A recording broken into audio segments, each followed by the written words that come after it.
Revelator aggregator. A friend bought your intrepid aggregator a certain and particular tabloid news magazine for Christmas. Not to drop any names, but let's just say it's a national tabloid for those with inquiring minds. In fact, let's call it the Federal Inquisitor. One might easily alternately entitle it the National Zionist Distraction Report. And boy howdy, let me tell you, the distractions they dangled in this edition, dateline December 30, 2019, man alive, they are some shiny, beautiful distractions. But in the immortal words of my beautiful, beloved, intrepid, and courageous First Lady aggregator, moving on! Let's do a spot of news roundupping on the aforesaid edition of the Federal Inquisitor. I would like to begin by telling my brothers and sisters at the Federated Inquisitor that the foregoing video is protected under the Fair Use Doctrine. Now, let's have a look, shall we? New evidence after 39 years. J. Edgar Hoover murdered Lennon.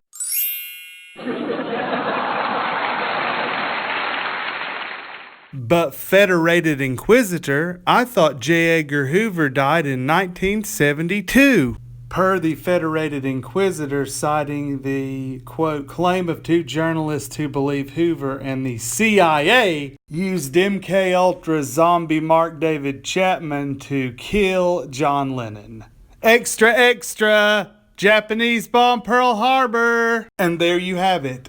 After nearly 40 years, something kind of close to approximating the truth maybe starts to come out. But this whole Chapman was a CIA zombie, I've heard that story for 20 years. So this is nothing new, National Enquirer. I mean, Federated Inquisitor. But did you see the rhetorical trick there? They blamed it first on Hoover and then listed the CIA. The FBI is frequently used as a cover story for the Oogie Boogie Central Intelligence Agency. For instance, here the Federated Inquisitor states, quote, even after Hoover died in 1972, his FBI cronies continued to follow his orders, insiders told the Federated Inquisitor. So yet again, the Oogie Boogie Nazi scientist-infested Central Intelligence Agency gets off scot-free while the ghost of J. Edgar Hoover possessed his cronies at the FBI to kill John Lennon.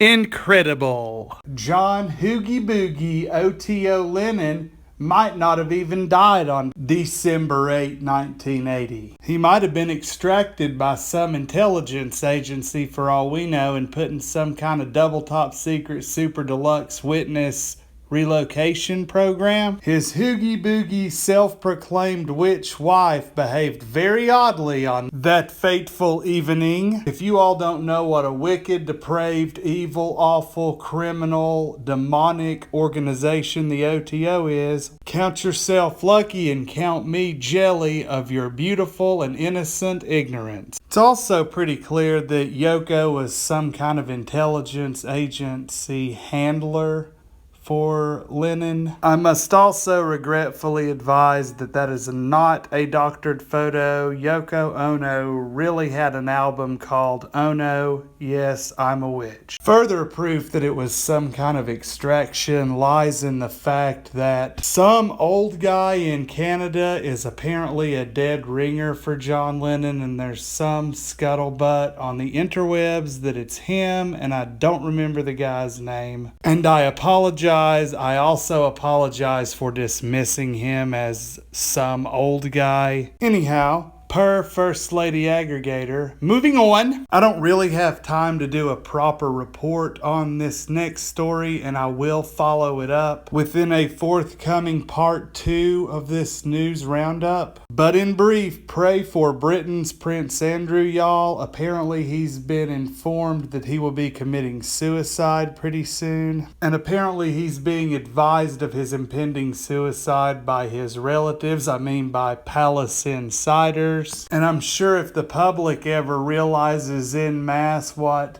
big buddies his weirdo brother Charles was with Hoogie Boogie Warlock Jimmy Savile, then I'm sure Prince Charles would be told he needed to commit suicide also. Further, their ancient vampire mother, the Queen, appears ready to rule for another century and a half. God forgive my mocking tone. Were you all aware that this whole Hoogie Boogie family was descended from Vlad the Hoogie Boogie Impaler? Seriously. And as I said, see part 2 for an extended report on all this. And as previously promised, this week sometime I hope to record the first of what will hopefully be many Bible studies. Father God bless you all. Jesus Christ saves, and stay positive.